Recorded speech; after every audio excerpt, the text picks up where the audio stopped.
You're just one of the guys in there. I know that in the past people have said you run the camp, you're in charge.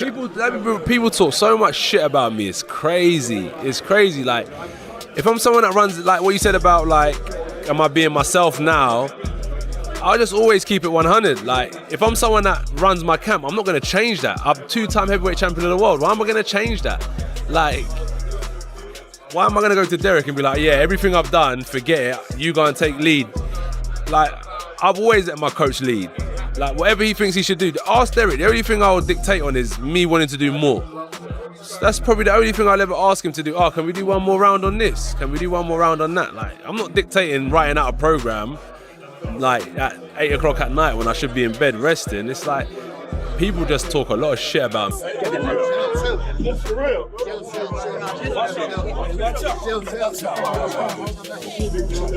Anthony Joshua is said to have swung on Jake Paul backstage right after their press conference today, which caused one of the craziest moments in boxing in years. And this wasn't a fake push.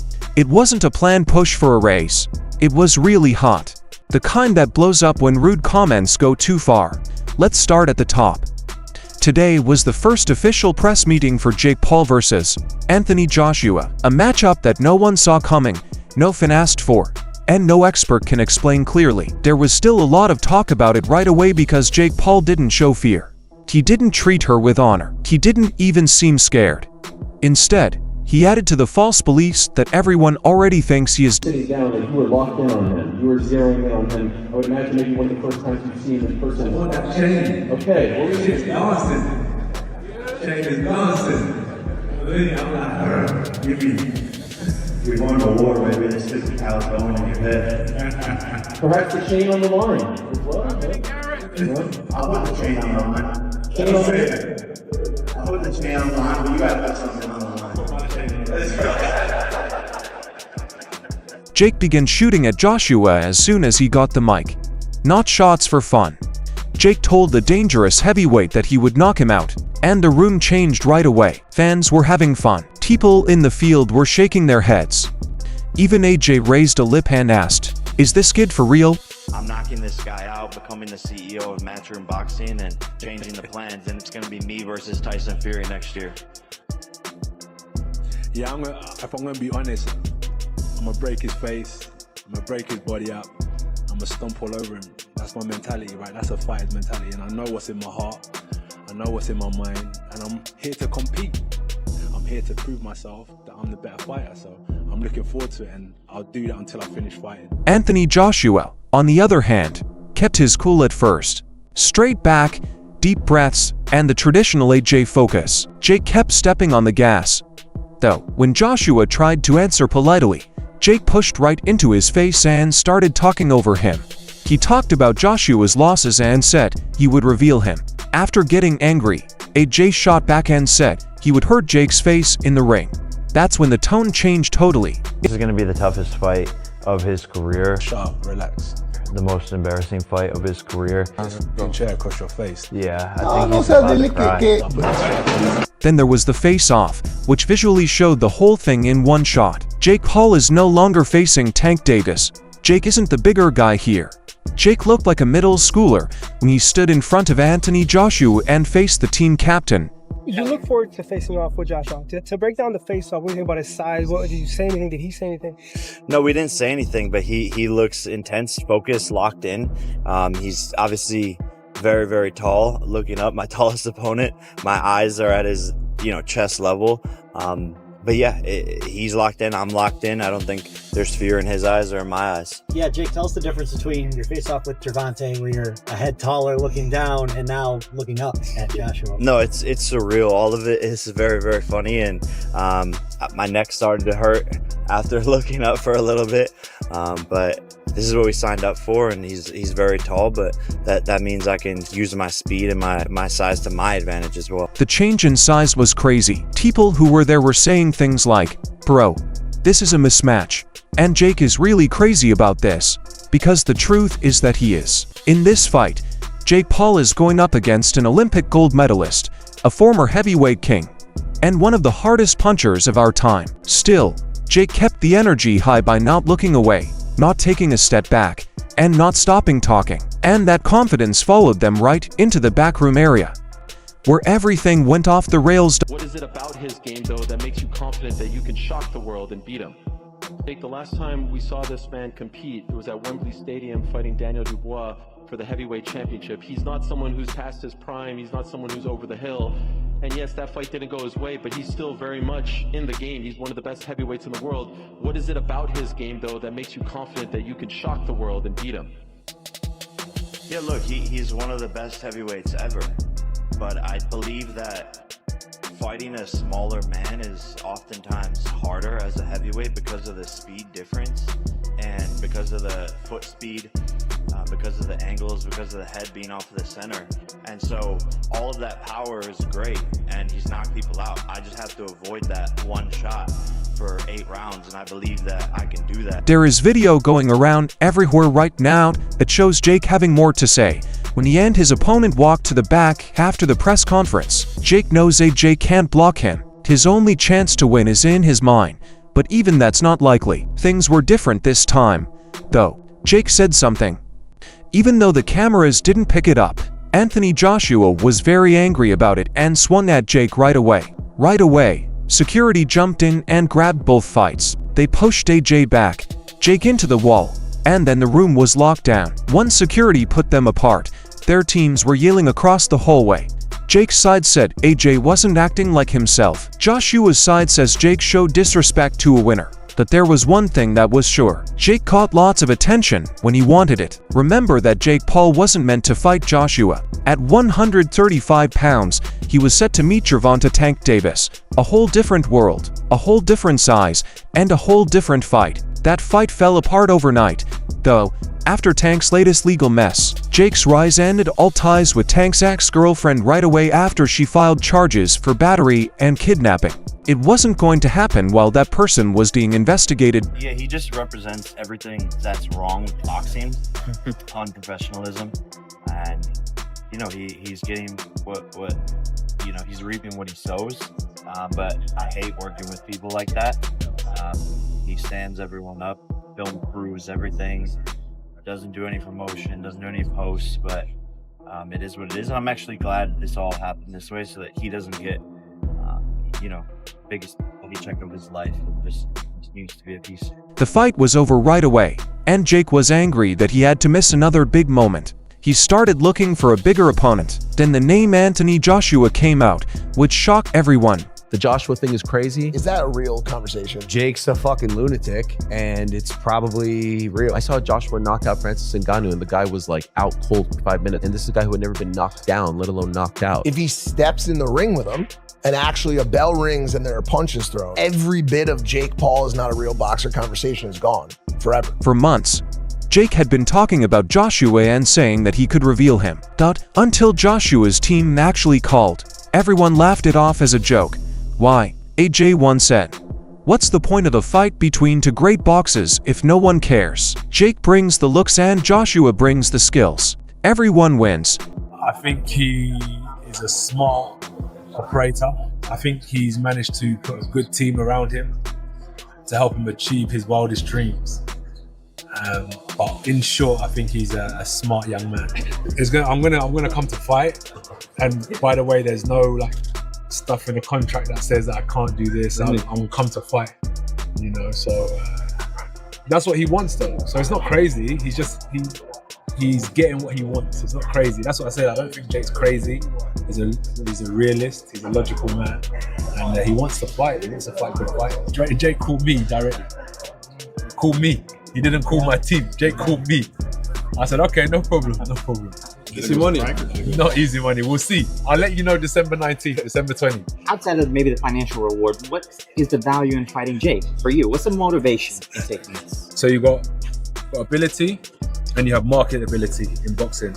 Now, unfortunately, how it goes is you could have the two best fighters with the best ability, but they don't have marketability. So they won't be able to showcase their talent to the world because broadcasters won't be interested and fans aren't that interested. So what we need to do is bring the marketability aspect into the ability realm. So that's what I've always tried to focus on, is bringing eyes onto the sport. And young boxers, I always say, don't wait until you become a champion before you announce to the world who you are. It's too late then.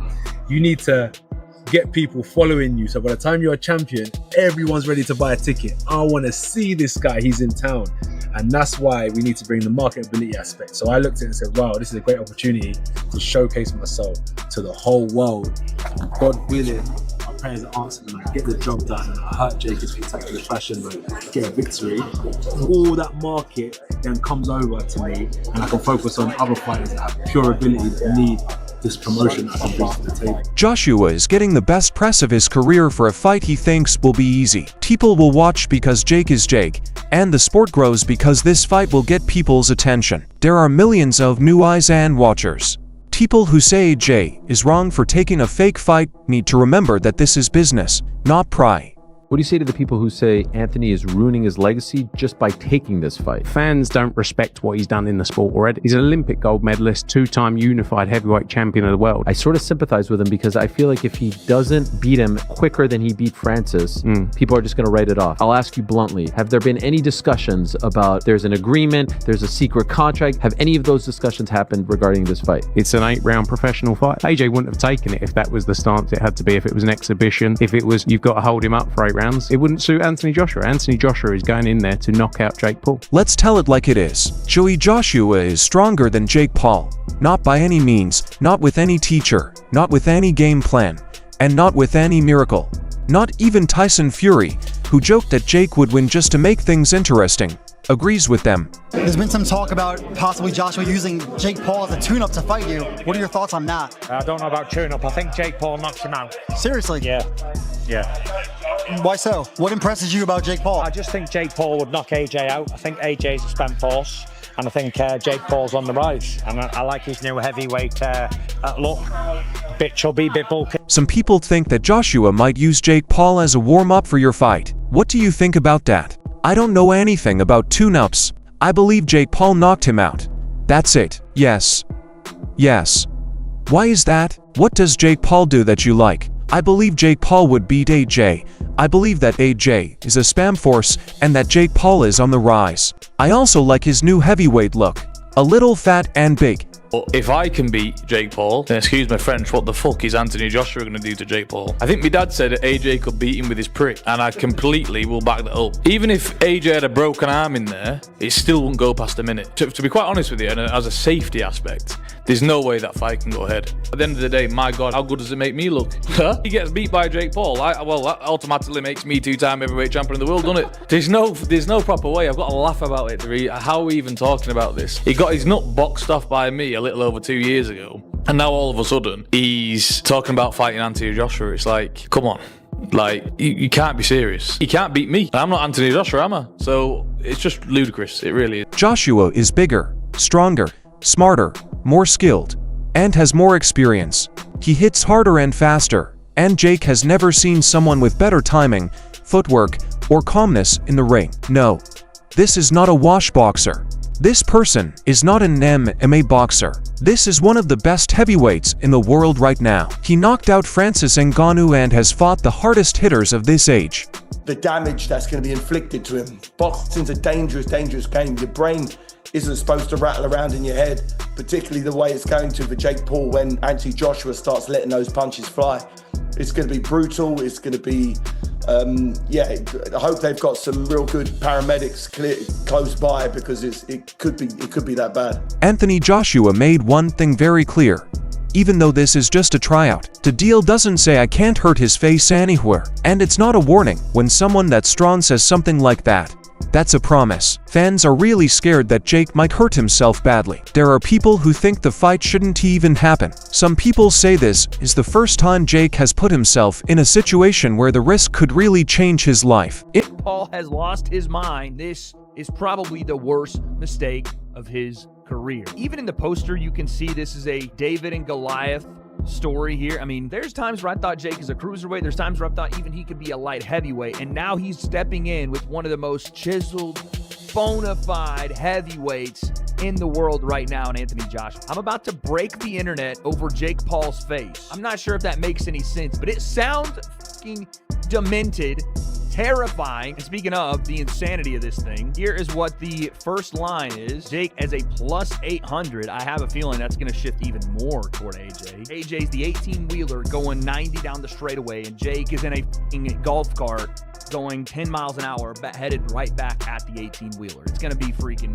destruction. Look at the reach. He's got a 6-inch reach on Jake, and trust me, the Chloe concept has told me the 6 inches is more than enough. As much as Jake's team tries to get ready for Joshua's size and strength, they will not be able to do so. Jake can't beat it after years of training at the Olympic level, getting in shape for championships, and winning world titles. Final predictions for the fight? AJ will start the fight. The referee will say, come to the center of the ring. AJ will walk back. He will go over and knock out Jake Paul in about 45 seconds. The moment that bell rings, Jake Paul is in a totally different world. It's not just that Anthony Joshua is bigger.